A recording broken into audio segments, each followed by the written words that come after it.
आई. आई हा शब्द आठवला की आपल्याला आठवते ती आईची माया, आईचा ममतेदार स्पर्श.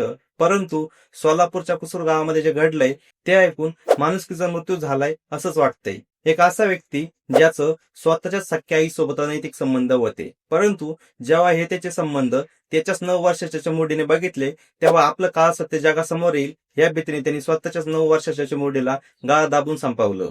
ओकसिद्ध रेवणसिद्ध कोठे हे नाव लक्षात ठेवा, कारण हा फक्त एक माणूस नव्हता, तर माणसाच्या रूपामध्ये हा एक राक्षसच होता. एक असा राक्षस ज्याचे स्वतःच्या सख्या आईसोबत अनैतिक संबंध होते आणि जेव्हा त्याची स्वतःचीच मुलगी जी फक्त 9 वर्षाची चिमुरडी आहे तिने त्याला आपल्या आजीसोबत नको त्या अवस्थेमध्ये बघितलं, तेव्हा तिच्या नाजूक डोळ्यातलं सत्य त्याचं पाप उजेडात येईल ह्या भीतीनेच तो बनला एक खुनी बाप. तो स्वतःच्याच मुलीचा गळा दाबतो, नाही चुकून नाही तर मुद्दाम, आणि तिचा मृतदेह घेऊन जातो शेजारच्याच शेतामध्ये आणि माती खाली गाडून टाकतो, जणू त्या नाजूक जीवाचं कधी अस्तित्वच नव्हतं असं भासवतो. परंतु त्या चिमुरडीची आई म्हणजेच या व्यक्तीची पत्नी, तिला संशय येतो, कारण की आपल्या पतीचं व आपल्या सासूचं आधीपासून अनैतिक संबंध आहे हे तिला माहिती होतं. त्यामुळे ती पोहोचते थेट पोलीस स्टेशन मध्ये आणि सांगते की माझा नवरा आणि त्याच्या आईचं नातं हे कधीच पवित्र नव्हतं, तर ते नेहमीच अनैतिक होतं आणि ते नको ते कृत्य करत असताना माझ्या मुलीने त्यांना पाहिलं होतं,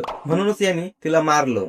त्याची पत्नी पुढे असं देखील सांगते की जेव्हा मला या मायलेकाच्या अनैतिक संबंधाबद्दल समजलं तेव्हा या गोष्टीला मी विरोध केला, परंतु त्यांनी माझा गळा दाबला, वीट लाकूड जे मिळेल ते घ्यायचं आणि मला मारहाण करायचा, म्हणून मी शांत राहिले. परंतु माझ्याच मुलीने त्यांना नको त्या अवस्थेत बघितल्यावर मात्र यांनी तिचा गळा दाबून हत्या केली. असं समजल्यावर पोलीस निघतात थेट तहसीलदार सोबत आणि पोहोचतात त्या शेतामध्ये. माती खोदली जाते आणि खालून बाहेर येतो एक निर्गुण सत्य, त्या 9 वर्षाचा मुलीचा छोटासा मृतदेह जो तिच्याच बापाने गाडला होता. आणि त्या मुलीच्या आईचं काही अक्षरशः तुटतं. एक निष्पाप जीव ज्यांनी फक्त एक सत्य पाहिलं होतं म्हणून त्याला संपवलं गेलं होतं आणि आई या पवित्र शब्दाला देखील काळं फासलं गेलं होतं. मग अशात प्रश्न पडतो, हा काय मानवतेचा शेवट आहे का? कुठल्या मानसिकतेमधून असे लोक जन्म घेत असतील? आणि आता तरी समाज डोळे उघडील का की आता देखील या घटनेवर घरगुती वाद म्हणून डोळे मिटवले जातील? कारण हा फक्त एक गुन्हा नव्हता, तर ही होती समाजाच्या मूल्यांची हत्या, एका